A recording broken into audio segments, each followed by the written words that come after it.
Okay, Assalamu alaikum everyone. So today we are going to do AS Chemistry paper 1 and it's 9701 paper 1 variant 2 and it's February March 2025. Let's start with question number 1. Okay. So a Boltzmann distribution for the sample of a reacting gases at constant temperature is shown. The activation energy EA for the reaction is marked. So over here, the vertical, this dotted line you can see is the activation energy over here. Okay. Now, point cross shows the number of particles whose energy is equal to the activation energy. And so it is over here on the curve. The temperature of the sample is decreased. Sample of gas is decreased. So see, that is the important thing over here. The temperature is decreased. The shape of the distribution curve changes. Yes, we all know when the temperature gets lower, it changes to, for example, if I draw the curve, if the temperature is decreased, so isn't it, it's like this, it changes to, because when the temperature is decreased, the particles goes to the lower energy. So as a result, it changes to like this, isn't it? Okay. So it's a lower temperature and that is the actual temperature. Okay. Which point could show the number of particles? So they are asking for the point, shows the number of particles whose energy is same as the activation energy at the new temperature. So if you see, we have already made the curve. So see that the point D is on the curve, right? So because when we lowers the temperature, the shape of the curve moves towards the left. When shapes of the curve moves towards the left, so from here and here, it's dropped down. And from here, the curve moves up, right? So as a result, if you see, we are getting the point D.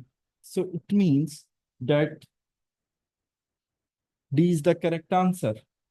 And A, B, and C are wrong. Okay. Now, question number 2. And if any one of you have any query, you can write it in the chat.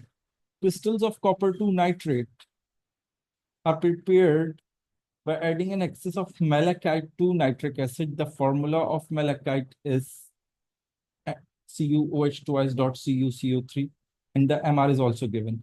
12 gram of malachite is added to 30 centimeter cube of 1.5 mole per dm cube nitric acid. So we got the mass of the malachite and mass and volume and the concentration of nitric acid, right? So which mass of malachite is left unreacted when the reaction is complete? So from here, what we got to know that the malachite is the substance which is in excess, right? Because they have told you that some of it's left unreacted. Okay. And what is being formed? Copper 2 carbonate is being, copper 2 nitrate is being formed. So, okay. If I go for the chemical equation, shall I write this way?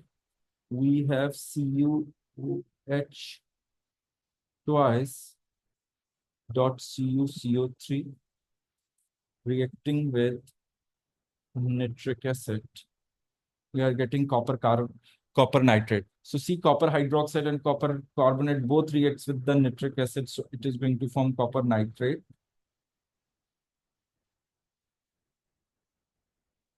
Plus water plus carbon dioxide. If we make the ratio, we have a 2 coppers over here.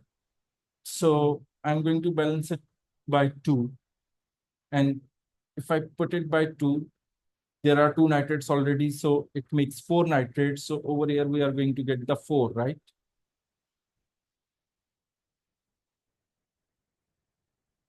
And 3 moles of water has been formed. So we got the ratio of copper malachite with the nitric acid is 1:4. Is this understandable to all of you? Now what you are going to do, you are going to calculate the moles. So moles of malachite is equals to 12 divided by 2 to 1. Can anybody tell me the value quickly? And the moles of nitric acid is going to be, volume is 30, which must be converted into dm cube, so it must be divided by 1000, so it is going to be 0.30, 0.030 times 1.50. Yes, if I divide, please keep your calculators with you. 12 with 221, 12 divided by 221, we are getting 0.0543 moles. I have rounded off, it's 429, so three significant figures. Okay, and over here 0.030 times 1.5. So I'm getting 0.045 moles. Okay, so we got the moles, and we know these moles are already in excess, right? So what I'm going to do, I'm going to take the ratio of malachite with the nitric acid. From the balanced equation, we got the ratio that 1 mole reacts with the 4 moles of nitric acid. So if we have 0.045 moles, then how much malachite would react? So if I calculate the value of X, it is going to be 0.045 times 1 divided by 4. So it is going to be 0.01125 moles. So these moles are reacted. So the leftover moles, the total moles, the excess total excess moles are 0.053. So the leftover moles are going to be 0.0543 minus 0.01125, right? So 0.0543 minus 0.01125. So the leftover moles are going to be 0.04305. So these are the leftover moles of malachite. They are asking for the mass of malachite, so times MR of the malachite, which is 221. So multiply by 221, we are getting 9.51405. So if I round it off to three significant figures, it goes 9.51 grams, because after 1, the 4 is below 5, so we don't add it, right? So 9.51, and if it's 9.51, so that is our option B. So it means A, B, and C goes wrong, and D is the correct answer. Now, let's move to question number 3. X and Y are elements from the same group of the periodic table. Okay. The 5th to 9th ionization energies of X and Y are shown. Which row identify the X and Y? Okay. So if you see, the big gap is from 7th to 8th. So it means till here, the electrons are in valence shell. From the 8th electron, the shell is changed. That's why the energy is big. So it's the 7th ionization energy, after which there is a big jump. So it means we have what we can conclude, that both element Y and X belongs to group 7 or 17, which means halogen. So see, A and D are argon and neon. So these are from group 8. So these goes wrong, right?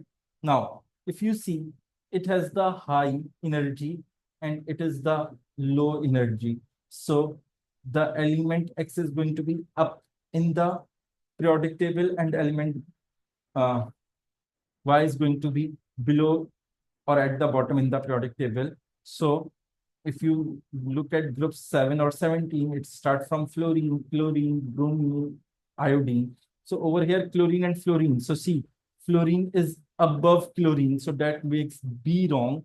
So we are only left with C option. So C is the correct answer. I hope it's clear to all of you.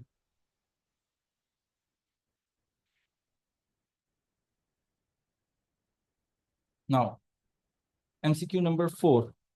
An ion with a charge of 2 minus contains 10 electrons and 14 neutrons. Okay, so see, it's a 2 minus charge, which indicates 2 extra electron, and after gaining the 2 extra electrons, it has a 10 electrons. So its atom has 8 electrons. Is this clear? Now, what is its nucleon number? Okay, so it's very easy. So if 8 electrons, so it means there are 8 protons and there are 14 neutrons. So 8 plus 14 is going to be 14 and 8 is going to be 12. So 2 and 2. So 22 is the nucleon number. So which is B? It means A, C, and D goes wrong, and B is the correct answer. I hope it's clear to all of you. Now, MCQ number 5. And just give me a minute, please.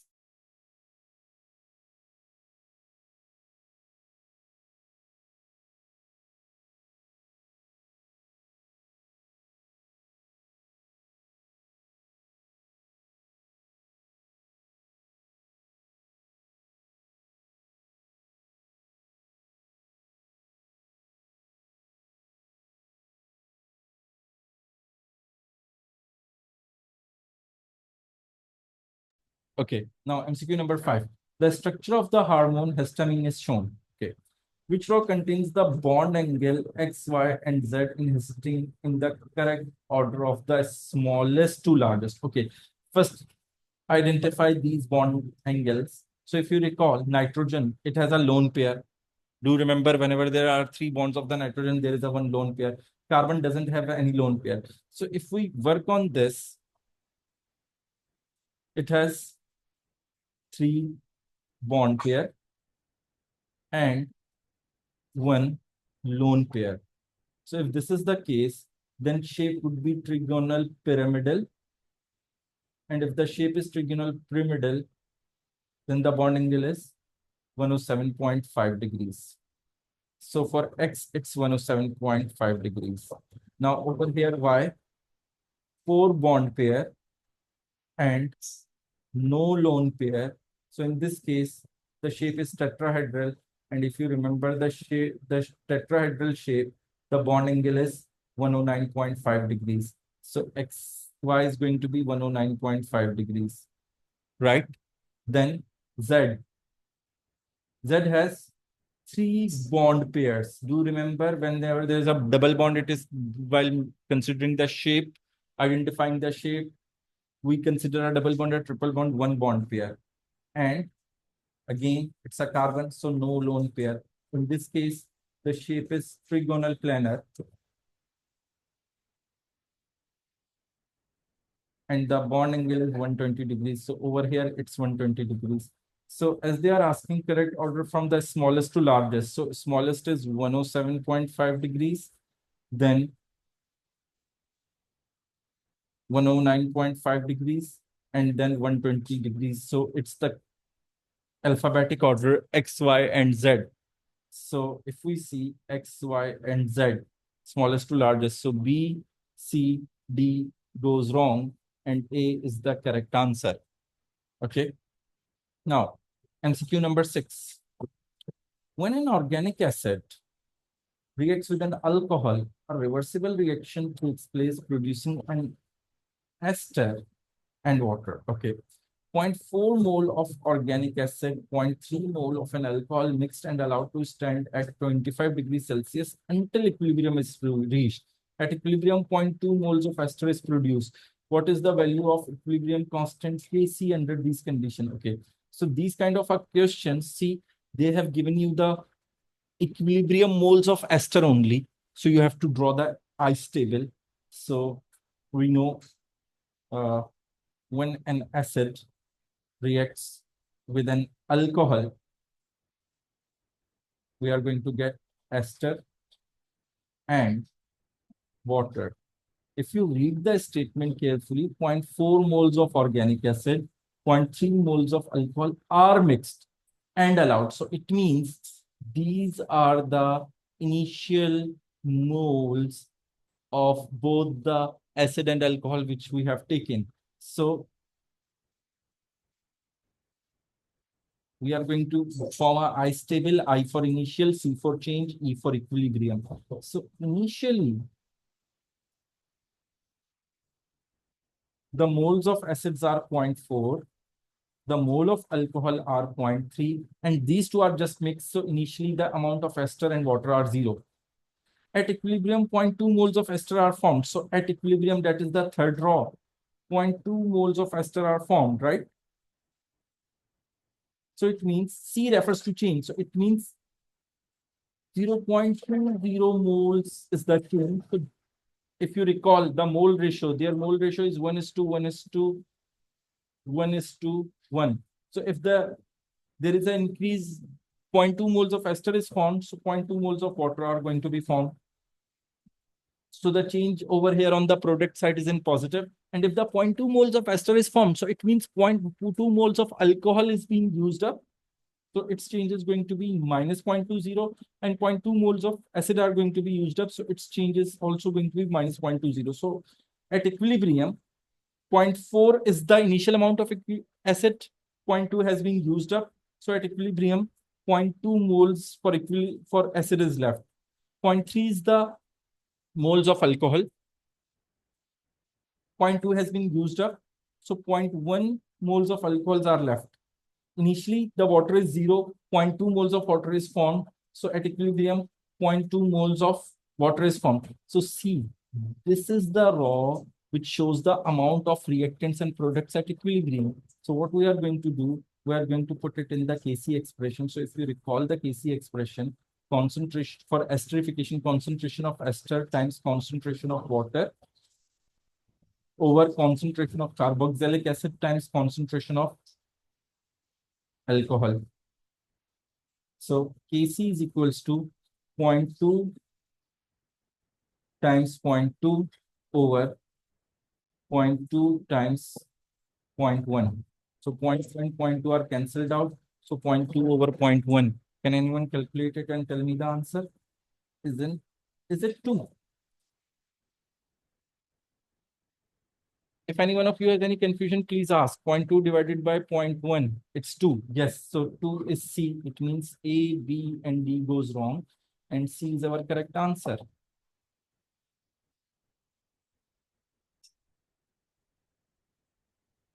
Okay. Now, I hope it's clear, right?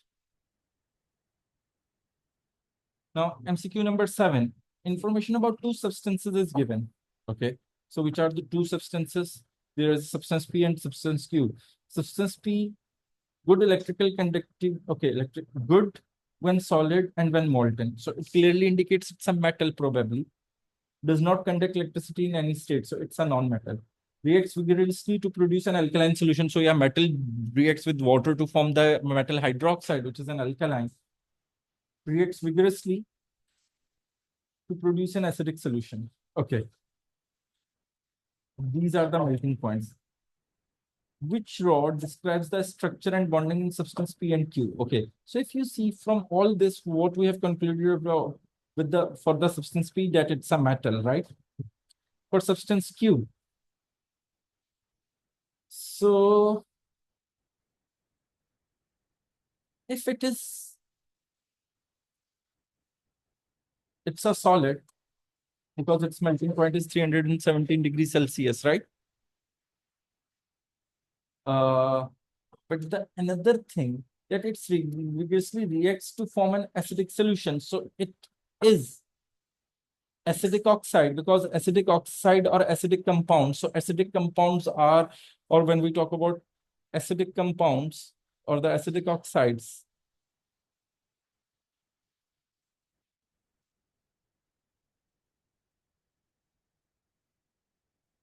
because acidic oxide quickly reacts with the water, or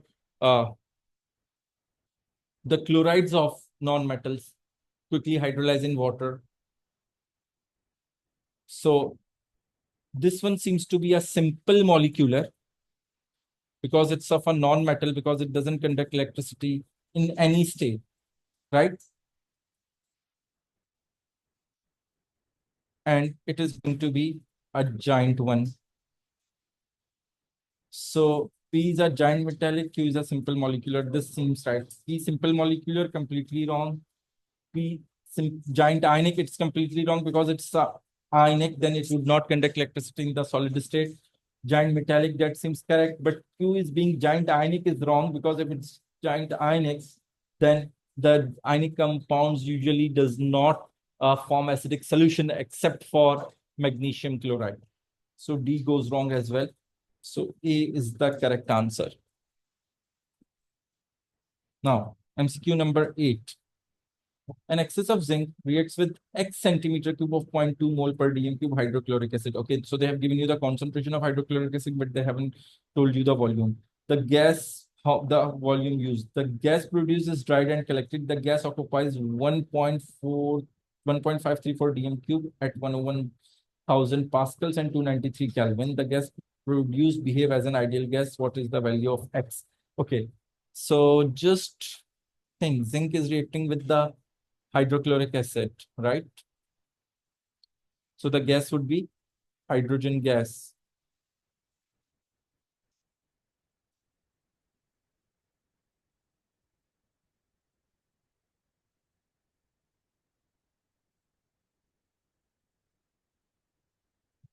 Uh, yeah. So if we go for equation, zinc is reacting with HCl, zinc chloride is formed, and hydrogen gas is formed. To balance the equation, we need to put 2 over here. So that shows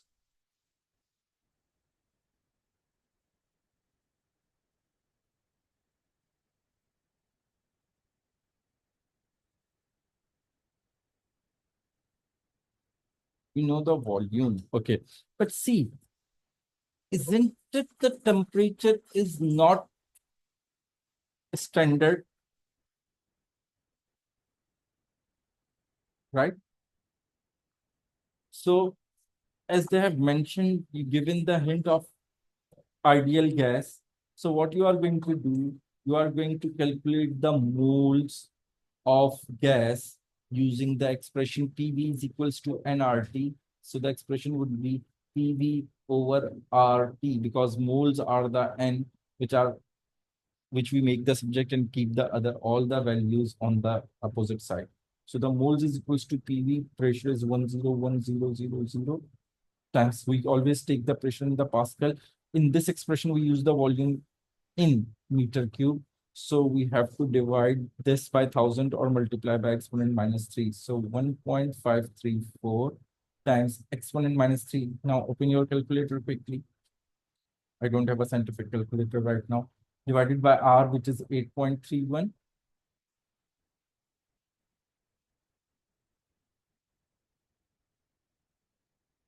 Times T, which is 293. So yes, anyone quickly calculate it and tell me the answer, please. So we get the moles of hydrogen over here.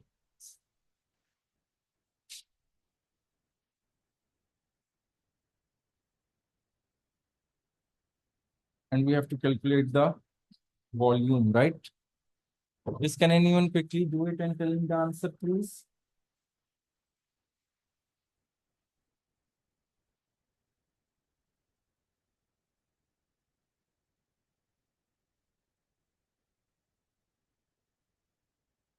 Okay, thank you, Abdullah. So we have calculated the moles are 0.0636 moles. So these are the moles of hydrogen. Now, we can take the ratio of hydrogen and HCl. The ratio is 1 is to 2. So if the moles of hydrogen gas is 0.0636, so the moles of HCl would be X, which is twice of it. So on calculating its value, it is going to be 0. Yes, can anyone multiply it to be 2, 7.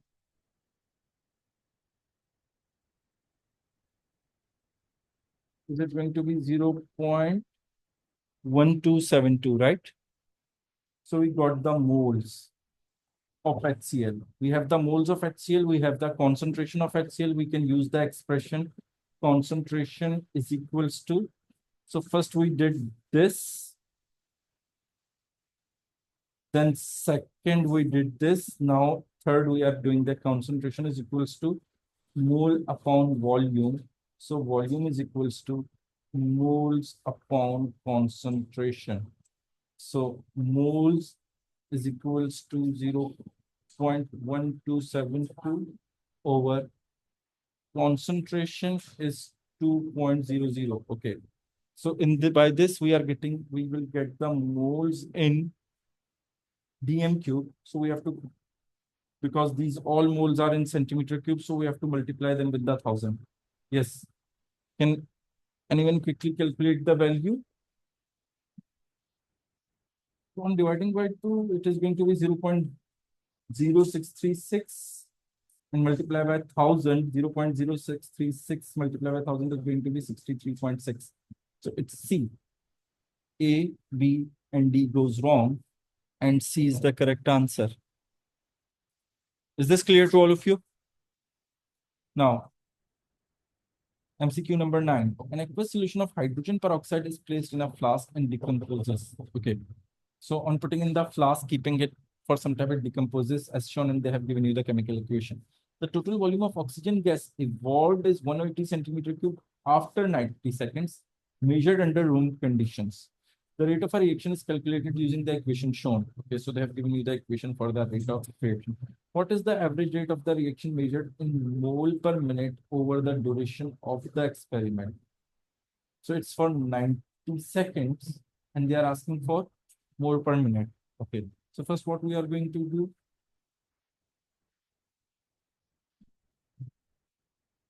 Okay, the total volume of oxygen gas evolved is 180 centimeter cube.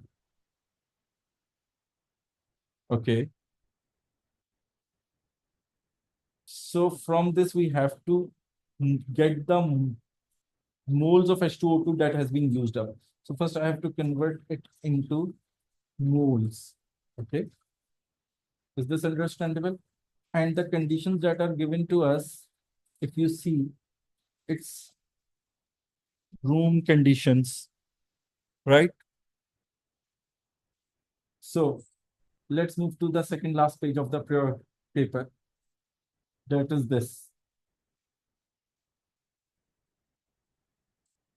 So see, if they mentioned standard temperature pressure, then we are going to use, then this is the ratio that 1 mole occupies 22.4 dm cube.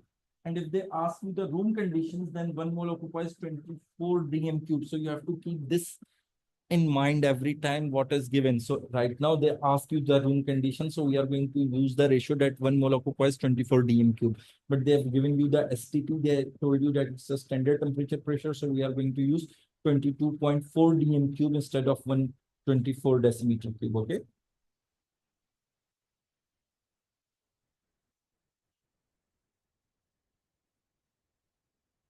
So it's 180 divided by 24,000, right? So we'll get the moles of oxygen.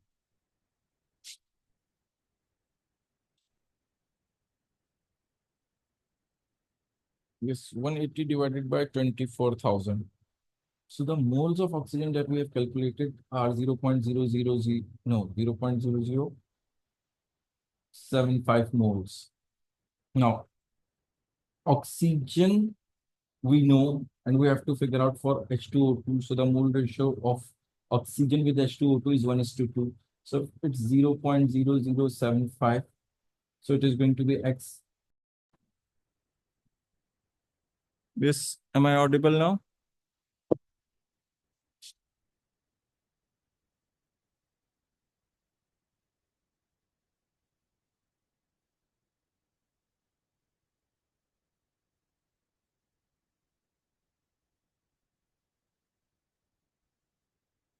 Okay, since when I uh, logged off?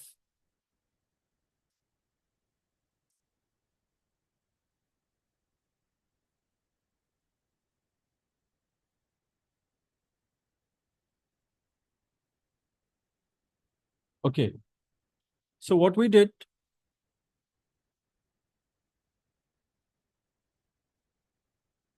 if you see, we have calculated the moles of oxygen, right?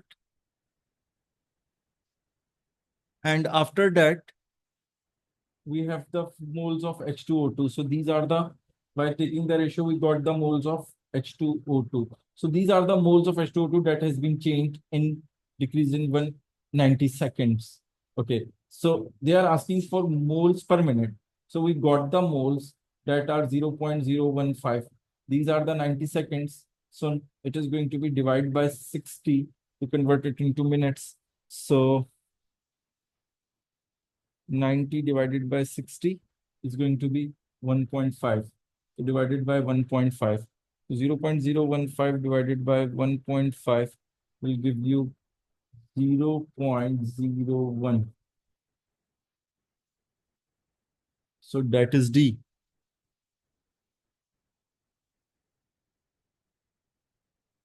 So A, B, and C are wrong, and D is the correct answer. Now let's move to question number 10. Methanol is manufactured by reacting carbon dioxide and hydrogen together. Okay.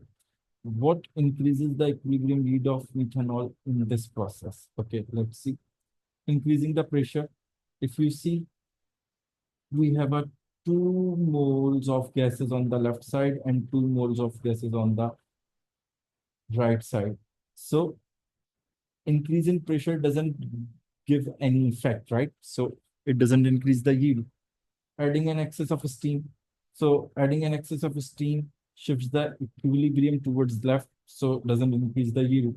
Adding a catalyst quickly establishes the equilibrium, no effect on equilibrium position, right? So C goes wrong. And increasing the temperature. So obviously it is the correct answer. So that is the best way. If you just go for the wrong one first, eliminate the wrong one. If you don't know the correct answer, you will end it upon the last thing, which is obviously going to be correct. So increasing in temperature.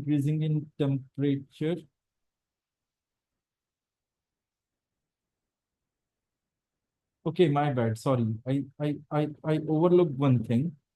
Let me correct you. Increasing temperature, that is an exothermic reaction. So the equilibrium shifts towards the left. So D goes wrong. And see, over here there are 2 moles, but there are 3 moles of this, which I have overlooked. So 3 plus 4, there are 4 moles. So if we increase the pressure, equilibrium shifts towards the right because less moles of gases, right? So obviously, my bad, sorry, is the correct answer. 10A. Now question number 11. The equation for the reaction of KClO3 is shown. Which row is correct? It is a disproportionation reaction. Disproportionation reaction is the one, if you recall, uh, in which both uh, one species both reduced and oxidized, right? So over here, if you look, the net charge is 0. Potassium is +1. Oxygen is -2 times 3 makes it -6. So -6 and +1. The chlorine in the middle is +5. Over here, the net charge is 0. Potassium is +1. So the chlorine is -1. So one chlorine changes from +5 to -1, indicating reduction. -4. Net charge is 0. -2 times 4 makes it -8. Potassium is +1. So over here, it is going to be +7 with chlorine. So +5 to +7 oxidation. So one element is being oxidized and reduced. Yes, it's a disproportionation. So C and D goes wrong. Oxidation number of chlorine in KClO4 we have identified +7. So A goes wrong. B is the correct answer. I hope it's clear to all of you. Now, MCQ number 12. A student mixes 25 centimeter cube of 0.1 mole per dm cube sodium hydroxide solution with 25 centimeter cube of 0.1 mole per dm cube hydrochloric acid. The student records the temperature rises to 2.5 degrees Celsius. What is the enthalpy change of the reaction per mole of NaOH. Okay.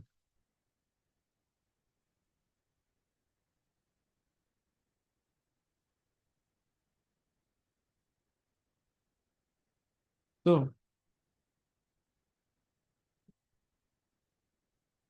if we see, so the total volume is that is used as 25 plus 25 is 50.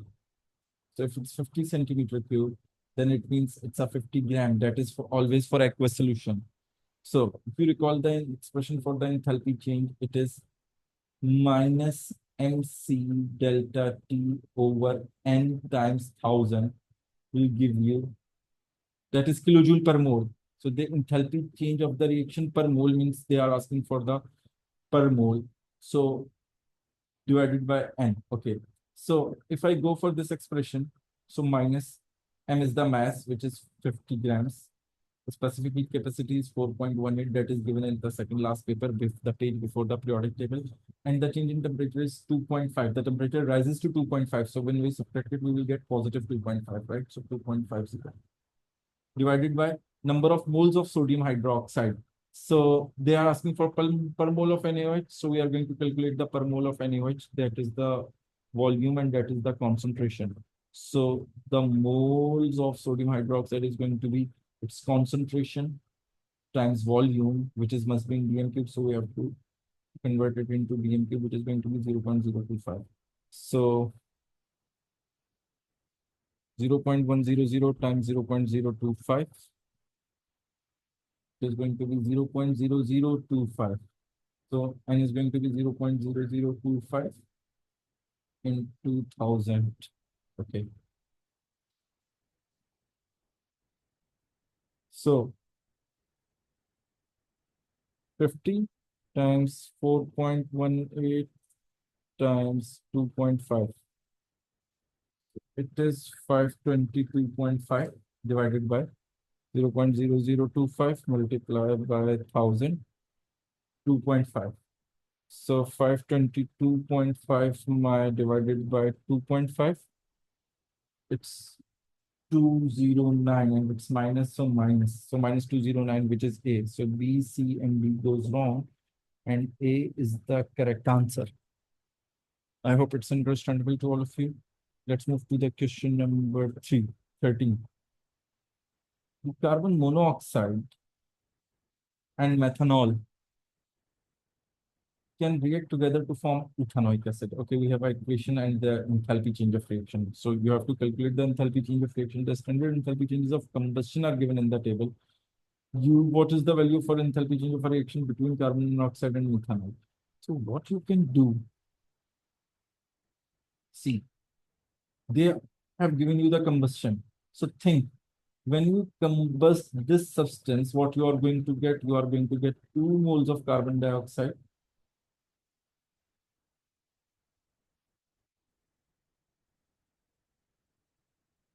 and 3 and 4 oxygen. So 4 hydrogen, which means 2 moles of water. And its combustion, enthalpy change of combustion is minus 874.1. When you are going to combust these two things, again, you are going to get 2 moles of carbon dioxide and 2 moles of water.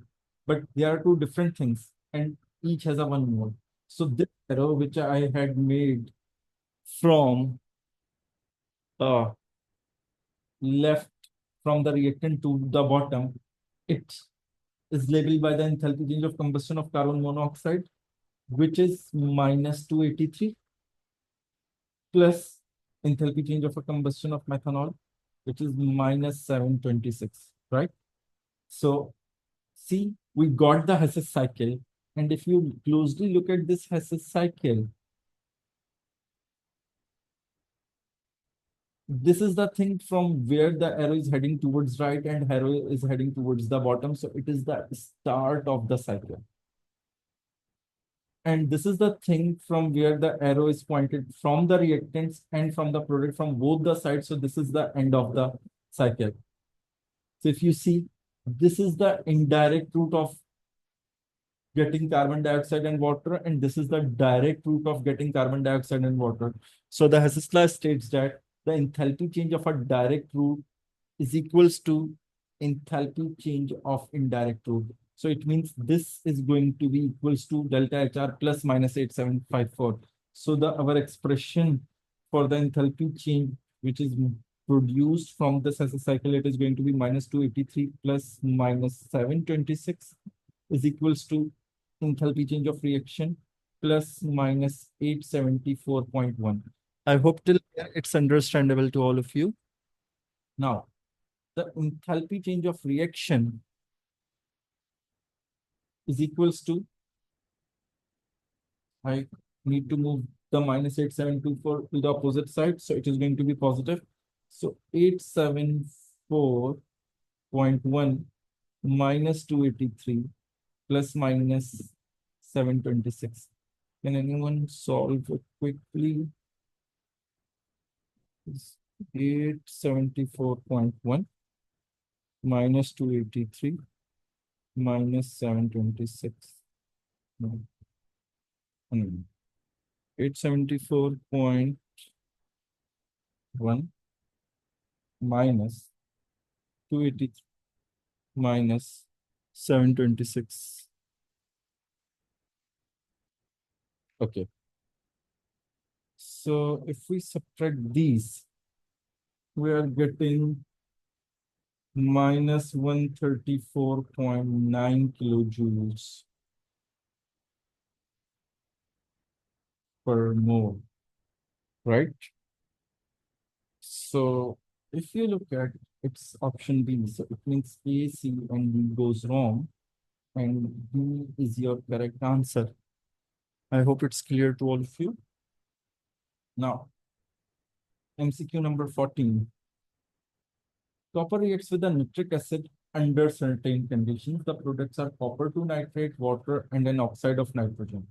3 moles of copper react with exactly 8 moles of nitric acid. What is the oxidation state of nitrogen in oxide produced? Okay.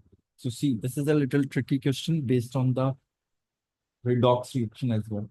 So see, what they are saying that 3 moles of copper reacts with 8 moles of nitric acid.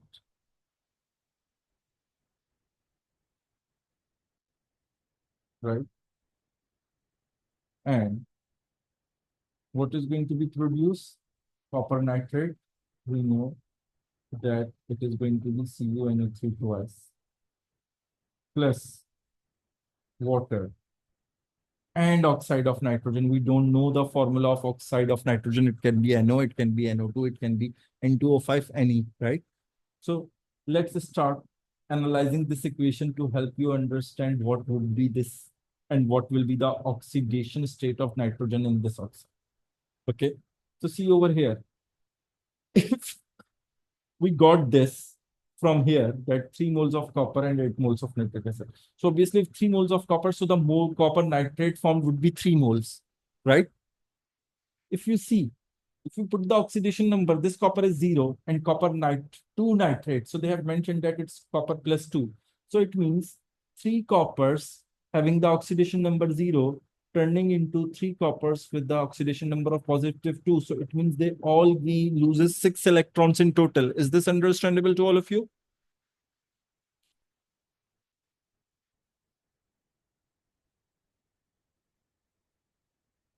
Right? Is this clear? Okay. Now, if you see, there are 8 nitrogens, and over here there are 2 times, and there are 3 is the coefficient. So it means 6 nitrogen are here. So it means 2 nitrogen are left out of 8. And if you work over here, that in HNO3, the net charge is 0. Oxygen is minus 2 times 3, which makes it minus 6. Hydrogen is plus 1. So the nitrogen is plus 5. Right? So how many electrons are lost? 6 electrons are lost. And we have 2 nitrogens over here because 6 nitrogens are turning into copper nitrate, right? So these 2 nitrogens are going to gain 6 electrons. So it means each nitrogen is going to gain 3 electrons. So when each nitrogen gains 3 electrons and it has an initially plus 5 charge, so when it gains 3 electrons, it turns into plus 2. So there are 2 nitrogens which turns into plus 2. So it means that if it's +2, so the oxide formed would be NO. So it means if I complete the equation, it is going to be NO and 2 were left. So I'm going to put 2 over here. Now you can see the equation is balanced. So it's B +2, right? So it means A, C, and D goes wrong, and B is your correct answer. This is a tricky question, a higher level question. Okay. Now, MCQ number 15. All the reactants and products of an exothermic reaction are gaseous. Which statement about this reaction is correct? Okay, so there are two things very important, that the reaction is exothermic and all the things are gaseous, right? Okay. Now, let's analyze the statements, which is correct. The total bond energy of the product is less than the total bond energy of the reactants. The delta H for the reaction is negative. So if you recall the expression that the delta H is equals to bond energy of bonds broken minus bond energy of bond formed. And if we are getting this negative, all the bond energies are positive. So it means that if we are getting negative, so it means the bond energy for the bond formed is greater than the bond energies for the bond broken. So let's analyze the statement again. The total bond energy of the products is less than. So bond formed are for the product. So it's not less than, it is greater. So A statement is wrong. Okay.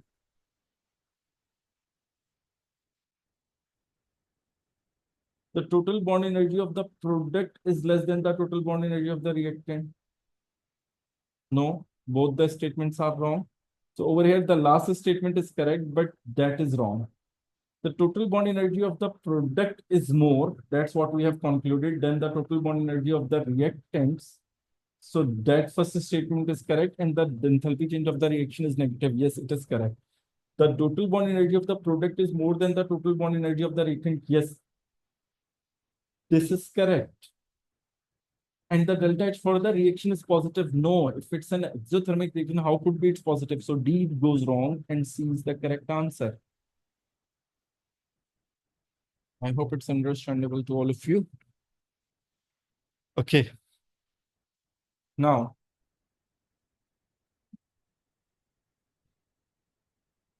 MCQ number 16. Propene, hydrogen cyanide, and carbon dioxide each contains pi bond. Okay. Which molecule contains 2 pi bond? Okay. So if you go for a propene, propene is C double bond C, single bond C. All the other are sigma bonds. Hydrogen cyanide is carbon, hydrogen, and then triple bond nitrogen. Carbon dioxide. So over here, there are 2 pi bonds. Over here, carbon is forming 2 pi bonds. And over here, there is a 1 pi bond, right? So it means propene, propene, both goes wrong. Dihydrogen cyanide only goes wrong. So A is the correct answer. We have a carbon dioxide and hydrogen cyanide both. Now, MCQ number 17. Q, R, and S are consecutive elements in period 3 of the periodic table. Element R has the highest first ionization energy and the lowest melting point of these three elements. Identify Q, R, and S. So they are saying Q, R, and S. Okay.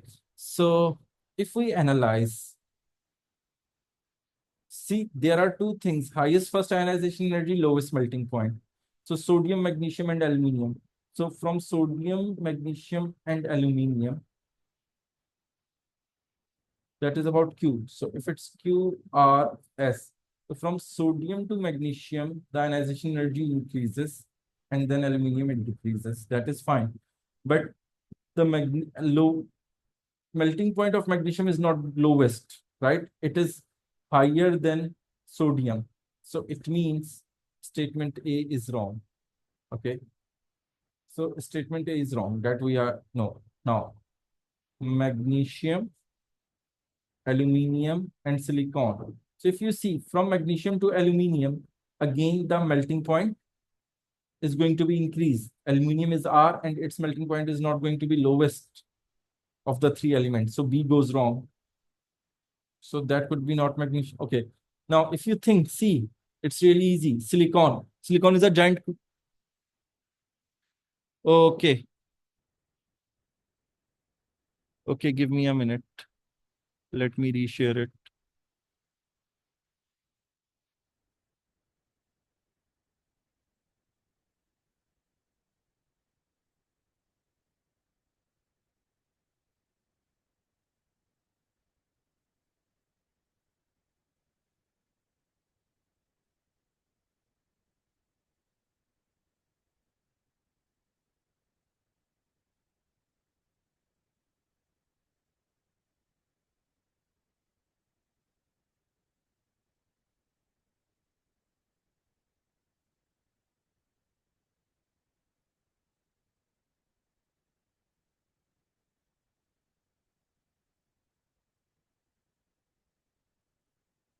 Okay.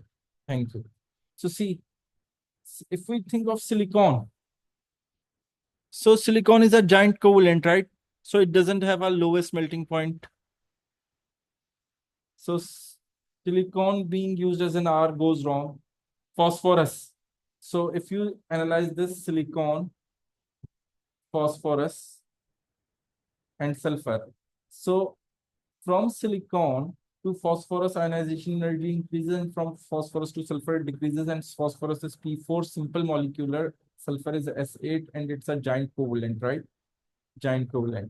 So phosphorus has the lowest melting point, that is for sure lowest melting point among these three elements. So D is the correct option. Now, MCQ number 18. A reaction scheme for group 2 metal M is shown. Which row is correct as M descends group 2 from magnesium to barium? Okay. So first identify. When it reacts with water, M, it forms MO. Reacts with oxygen, forms MO. When it reacts with water, it turns into hydroxide. And when reacts with sulfuric acid, it turns into sulfate, right? So if you recall, their solubility increases down the group and their solubility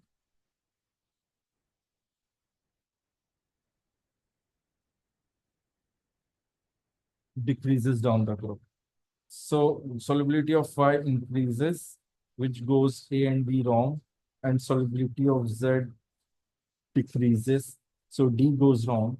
It means C is correct answer. Do remember that is the memory point, that the group 2 hydroxide solubility increases down the group and group 2 sulfate solubility decreases down the group. Now, MCQ number 19. U, V, and W represents different halogens. The table shows the results of the 9 experiments in which aqueous solutions of U, V, and W. Okay, so it could be chlorine, bromine, fluorine, chlorine, bromine, iodine, because all are diatomic and they are halogens, right? But separately added to separate aqueous solutions containing U negative, V negative, and W negative. They are halide ions. Okay. Which rock contains the ions U negative, V negative, and W negative in order of decreasing strength as a reducing agent? It means their reactivity. So, okay, reducing is as a reducing agent because they lose their electrons, the halide ions, right? They all lose lost electrons. Can you please, everyone, give me a minute? I have an urgent call.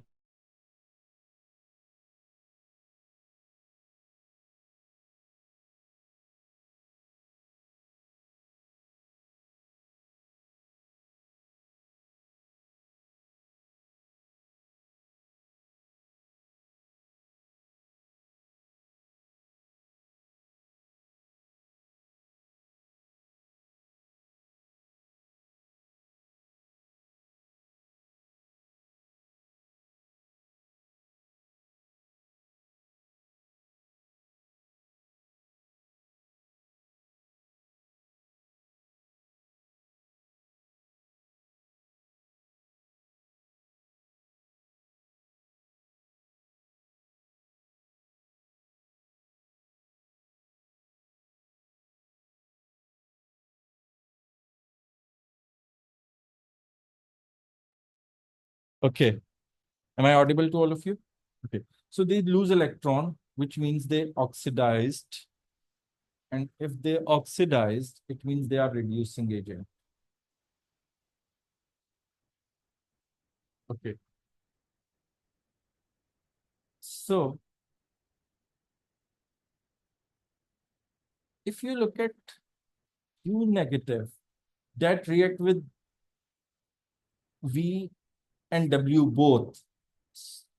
So it means its reactivity is highest, so it is going to be the strongest reducing agent. If you look at V, it doesn't react with anyone, so it would be going to be the weakest reducing agent, and it just react with the one, so it is going to be the one which is less, having a less reducing agent strength as compared to U negative, but higher reducing agent strength as compared to V negative. So it could be this way. So U negative, W negative, and V negative. So that makes B. So A, C, and D goes wrong, and B is the correct answer. Now, MCQ number 20. J is either magnesium chloride or aluminum chloride. Okay. And remember, both these chlorides are acidic in nature. Okay. So K is either silicon dioxide or silicon chloride. Okay. Okay. So add drops of aqueous sodium hydroxide, white precipitate, and aqueous of sodium hydroxide, white precipitate dissolves. Okay. So it could be magnesium ion or aluminum ion. And if you recall, that is high chance of a aluminum ion over there. So if the aluminum ion over there, so it means, because that's what you are studying from your O levels and IGCSEs, that with sodium hydroxide, we will get a white precipitates with a few drops, and when it goes in excess, precipitate dissolves. So it means C and D goes wrong. When we add water, misty fumes and a white precipitates are formed with the pH less than 7. So if you recall, SiO2 doesn't dissolve in the water, but when it is added to a water, it will convert it to SiO2 and HCl. So HCl gives you white fumes, and SiO2 is water insoluble, so white precipitate. So that is K. So it means that B goes wrong and A is the correct answer. Because with water, SiO2 doesn't react, right? So MCQ number 21. River water is an agricultural area contains ammonium ion, carbonate ion, hydrogen carbonate ion, chloride ion, and nitrate ions. This water is treated by adding a calculated quantity of calcium hydroxide. What is precipitated from the river water when calcium hydroxide is added? Okay, so we know, if you recall, all ammonium are water soluble, right? All chlorides, group 1 or calcium chloride are water soluble, all nitrates are water soluble. So it can be a carbonate. So calcium chloride, soluble in water, nitrate, water soluble, ammonium hydroxide, water soluble. These all are water soluble. So we are only left with option B, calcium carbonate. So group 2 carbonates, when we move from magnesium downward, their solubility decreases. So yes, calcium carbonate is the one which precipitates out. So B is the correct answer.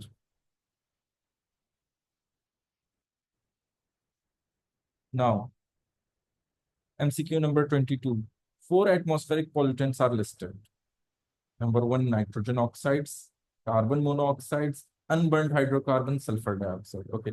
Which pair of pollutants reacts to form peroxyacetyl nitrate PAN? So if you recall, to react to form a PAN that formed in the presence of sunlight, when nitrogen oxides and unburned hydrocarbons react. So that is completely memory based. You have to remember this. So it's 1 and 3. So B, C, and D goes wrong. It means A is our correct answer. Okay. Now, MCQ number 23. Which graph correctly describes a trend found in group 17? Okay. X represents a halogen atom. Okay. So if you recall,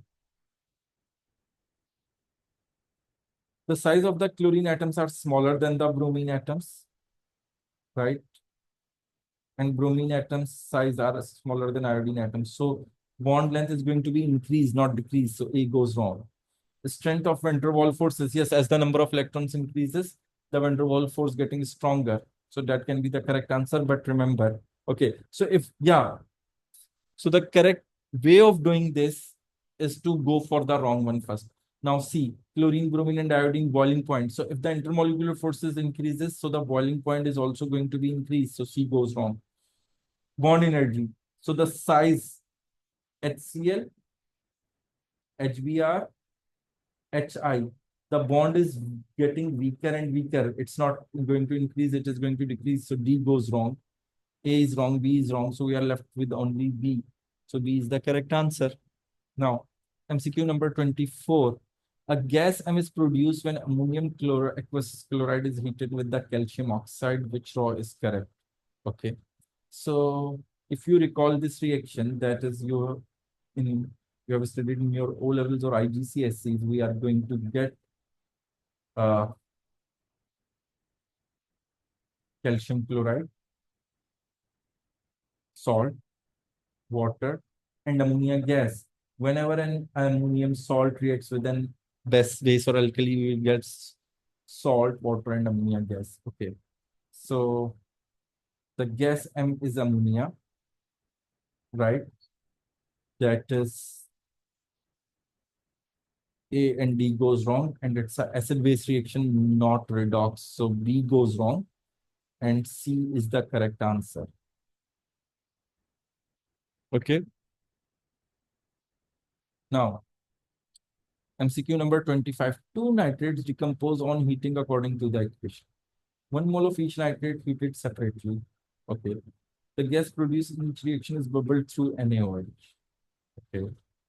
The volume of any gas that does not react with NaOH is then collected and measured. Which nitrate shows the greater percentage of loss in mass, produces greater volume of gas collected? Okay, so if you see, you are adding over here, we are getting nitrogen and oxygen, right? So these are not going to absorb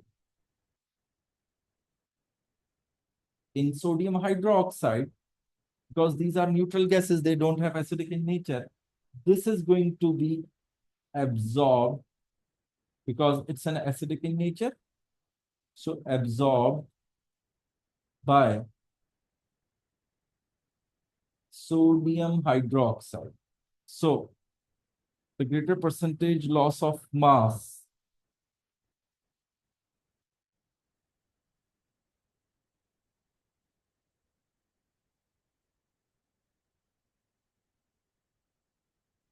greater volume of gas collected. So from here, what we have concluded that as these are not going to dissolve, so the greater volume of gas collected is going to be either A or C, because over here the gas is being absorbed.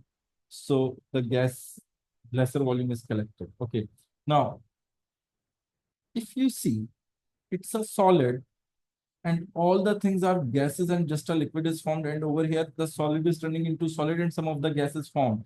So over here the greater loss of mass, the greater loss of percentage of mass is going to be ammonium nitrate because we are getting all the gases and the liquid, and over here we are getting solid. So when you heat the lead nitrate, you are going to get the lesser loss in mass. So that's makes C goes wrong, and we are left with only option A, that is the correct one. Now, MCQ number 26.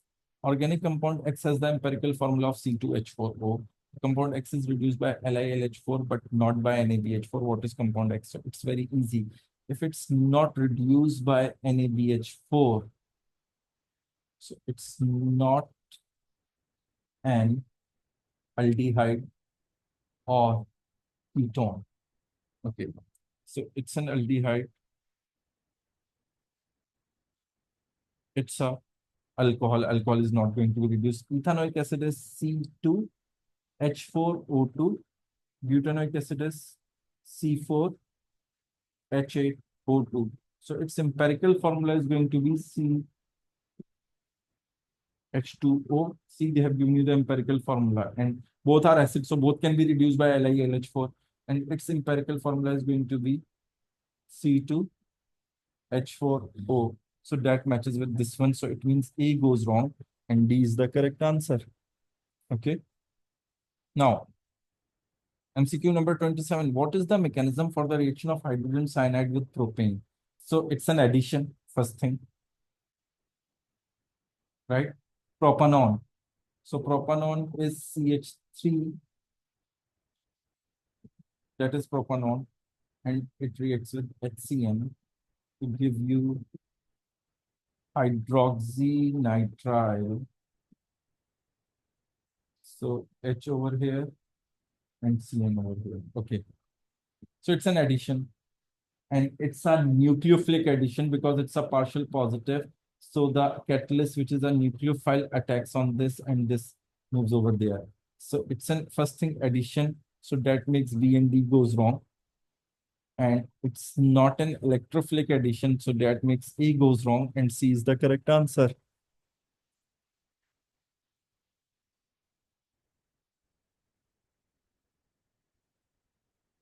Now, MCQ number 28. Which compound may be synthesized from an alkene with the formula of C4H8 by an addition reaction? So C, if it's C4H8, so there are 2, 3, 4 possibilities of C4H8. One is butanene, second one is butene, and third one is methylpropionine. So on reacting with the bromine, it is going to give you 1, 2. So see, 1, 1 is not going to be the correct answer, right? So these all are C4H8. First thing, I made first equation to make you understand that the two bromines are not going to be on one carbon. So the two bromines are going to be the carbons which are on adjacent to each other. So C over here, it's 1, 3 and 1, 3. So C and D are not going to be the answer, because if the one bromine is going to added on carbon 1, then the second bromine is going to be added on carbon 2. If the first bromine is going to be added on carbon 2, then the second bromine is going to be either added on carbon 1 or carbon 3, right?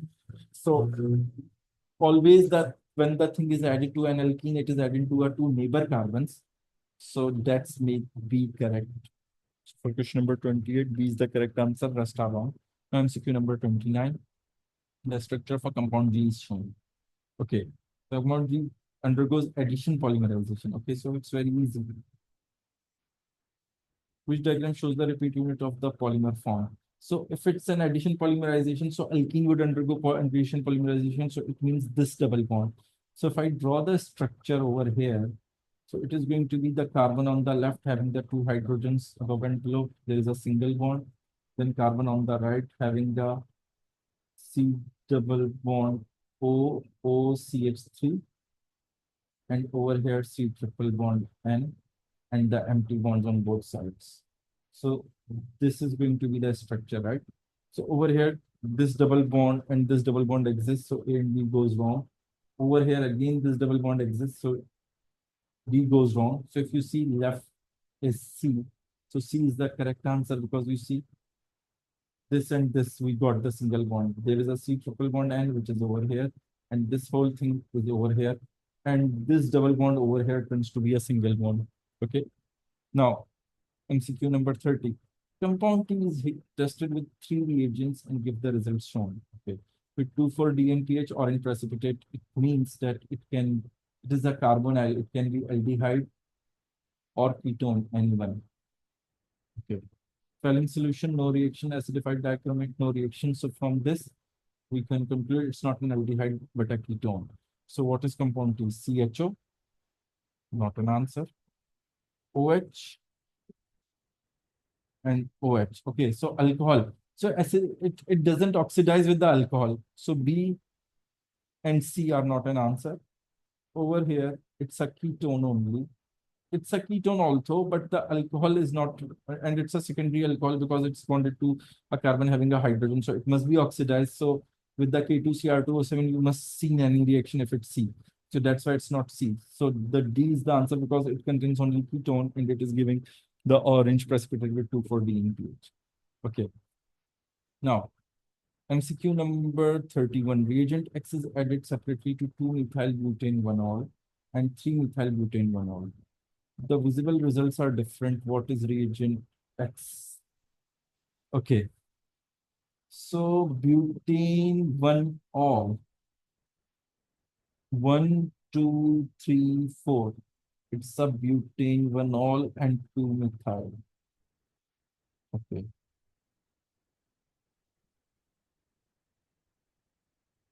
So this one is going to react with sodium, not going to react with alkaline, going to react with acidified KMnO4, and going to react with PCl5 and acidified KMnO4. It is going to react with all these three. Now, if we go for 3-methyl-butane to also 1, 2, 3, 4.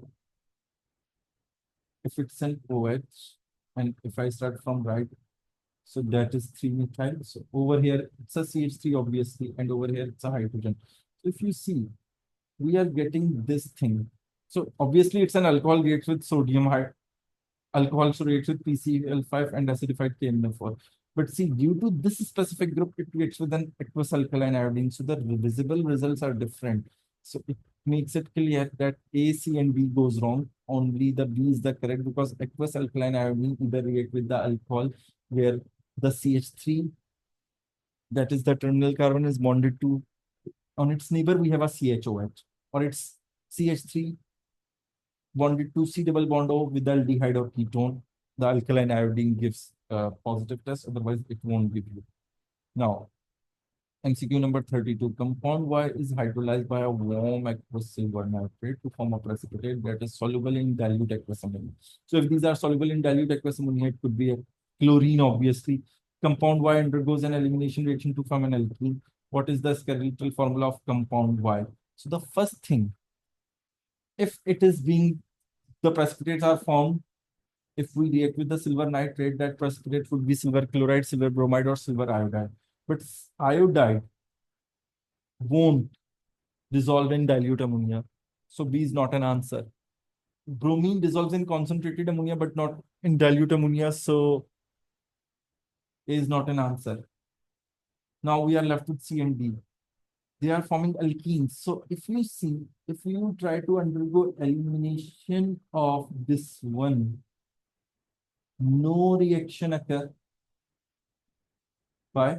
Because no hydrogen over here. So you can't make a double bond like this to remove the hydrogen. But over here, when this chlorine removed, there is a hydrogen over here. It removed, they both joins and we will get a double bond over here. So B is not an answer. We are left with only option C. So C is the correct answer. Now, MCQ number 33. Propane 2-ol can be converted into 2-chloropropane. Okay. Using reagent M followed by reagent N, which was correct. Okay. So propane 2-ol, which means this thing, is converted into 2-chloropropane, which means this thing. Okay. And they are using two reagents.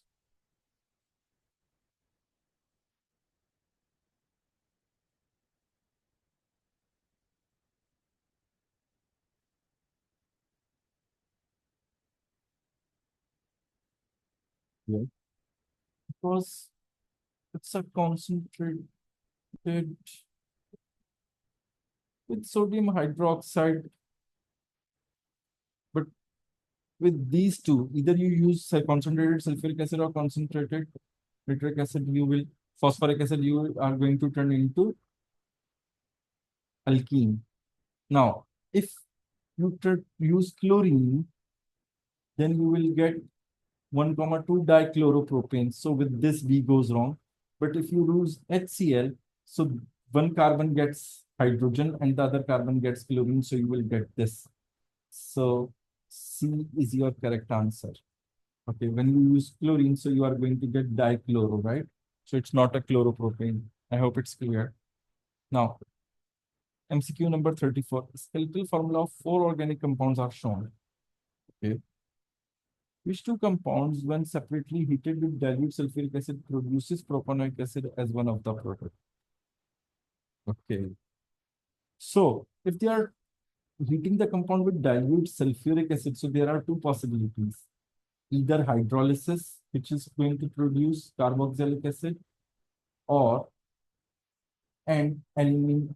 No, elimination won't produces carboxylic acid. It turns into alcohol. Sorry, it turns into the product would be an alkene. Okay, and they are specific about that the carboxylic acid that formed is, sorry, propanoic acid. Okay, so that is an aldehyde. Aldehyde is oxidized to carboxylic acid,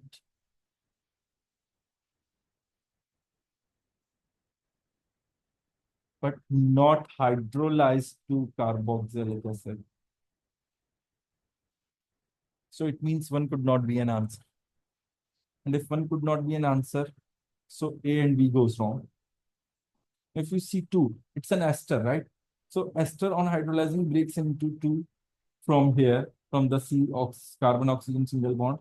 So if it's break from here, so one part is this one where you get H, and the other part is this one where you get the OH. So 1, 2, 3. So it is forming propanoic acid. So over here it's 2, 3, and 4. So obviously D doesn't contain 2. So D goes wrong. And why I tell you? Because it is going to be broken down from here. And over here, that is C double bond O and OH. So it gives you ethanoic acid, not propanoic acid. So that's why 4 could not be an answer. So, but for exam point of view, when you have identified D doesn't contain second option, so you mark D wrong and just shade C and move to the next question. Save your time. Now, MCQ number 35. 1-chloro-2-methyl propane and 2-bromo-2-methyl butane. Okay.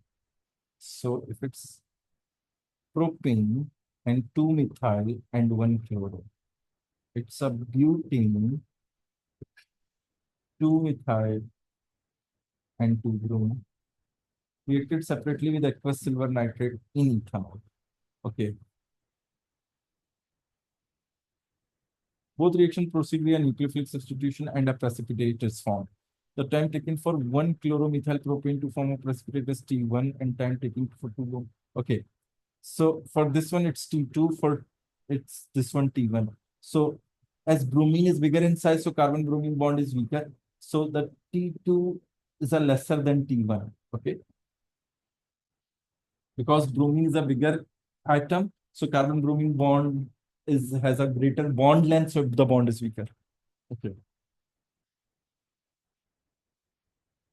Which row is correct? Okay, another thing. Okay, if we go for the mechanism, if you see, yeah, they are asking for the mechanism. It's a tertiary one. So it will first turn into an carbocation. So it would go under SN1 and then nucleophile attack. And if you see, this halogenoalkane is a primary one. So it will undergo SN2, the nucleophile directly attacks. So first thing that we have identified, T2 is lesser than T1. So T1 is greater. So T1 is greater, which makes B and D correct and A and C wrong. Okay. So 1-chloro-2-methyl propane, which is this one, is undergoing SN2. 2-bromo-2-methyl propane, which is this one, is undergoing SN1. So that is wrong. So D goes wrong and B is the correct answer. Because that is a tertiary.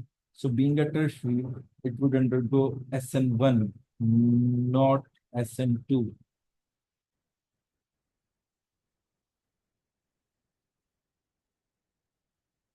Okay. Now, MCQ number 36, the diagram shows the structure of progesterone. Which is talking about progesterone is correct.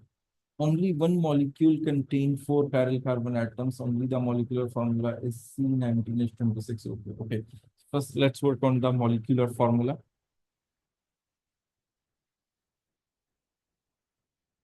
And the chiral centers. So if I look closely, this is the chiral center. Then this is the chiral center, this is the chiral center, this, and this. So we have 1, 2, 3, 4, 5, 6. There are 6 carbons, 6 chiral carbons, 6 chiral carbons. Okay. So if there are 6 chiral carbons, so C, it means A and B goes wrong. Now we have to work for, if we just identify the carbons, we will get the molecular formula. So if we go for our carbon atoms, let us start 1, 2, 3, 4, 5, 6, 7, 8, 9, 10, 11, 12, 13, 14, 15, 16, 17, 18, 19, 20, 21. So there are 21 carbon atoms. So see, it's 19, makes C wrong. So it means D is the correct answer. I hope it's understandable. Now, MCQ number 37, a molecule of hexane can be cracked in a number of different ways. 3 compounds are listed. Okay. Which compounds are found in the mixture of which compounds are found in the mixture of products from cracking of hexane molecule? Okay. So, which compounds are found in the mixture of products from the cracking of hexane molecule?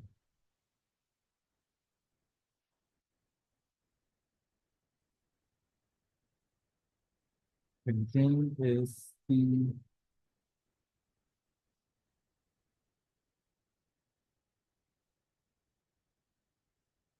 six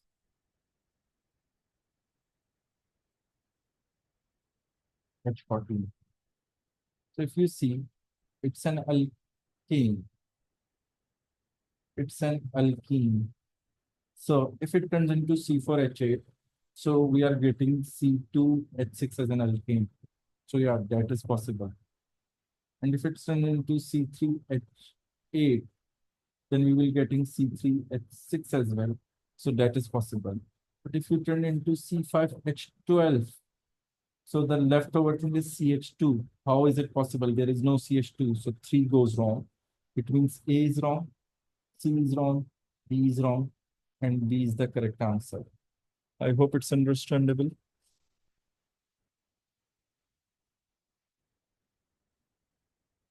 Now, MCQ number 38, the diagram shows the structure of the two isomeric dicarboxylic acids X and Y.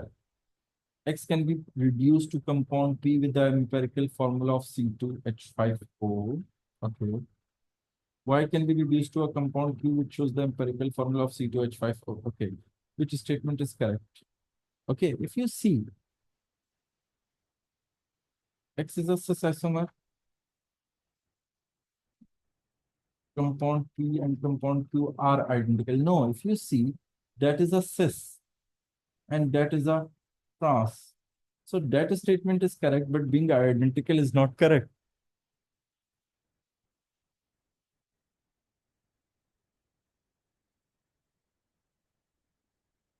Okay, compound. Okay, they are talking about not these two. They are talking about compound P and Q.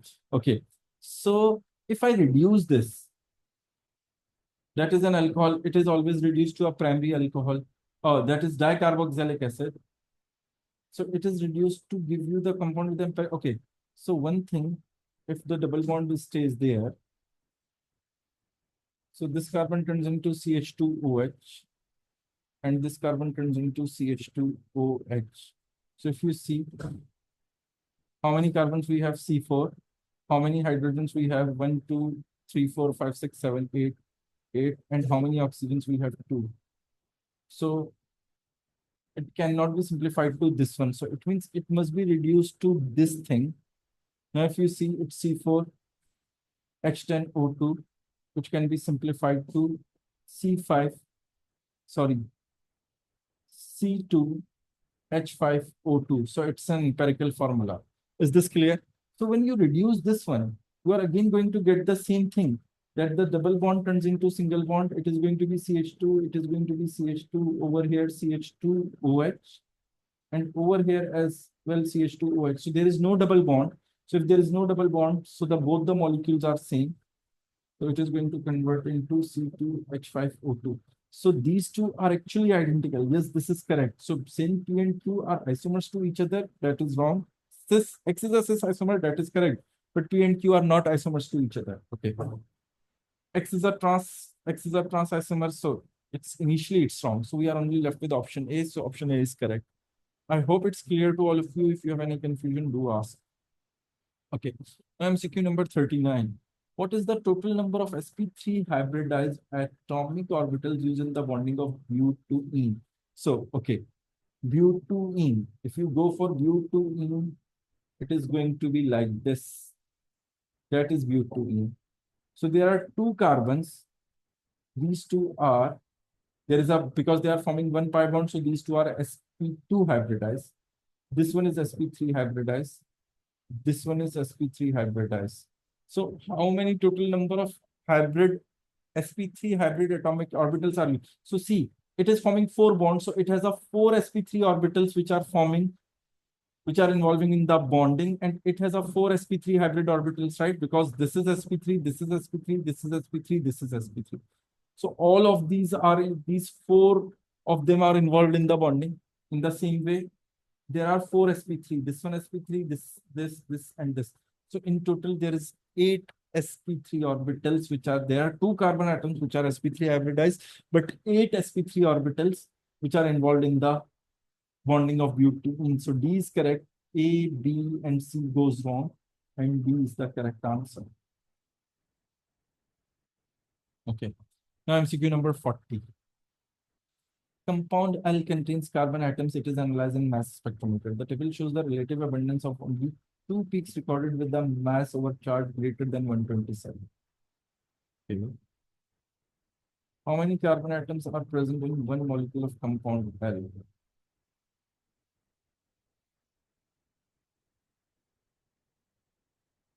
2 peaks recorded. No? Okay. So if we assume this 128 mass having the M peak and mass 129 as having a M plus 1 peak. So the formula for the number of carbon is equals to 100 upon 1.1 multiplied by M plus 1 over M. So 100 upon 1.1 multiplied by M plus 1 is 5.5, and it's 50. So times 2. So 2 times 5.5 is 11, and 11 upon 1.1. So it is going to be 10. So yeah, there are 10 carbons. So D is the correct answer. A, B, and C goes wrong, and D is correct answer. So over here, we have ended the latest paper, that is February, March 2025. And inshallah, the next class will do any other paper.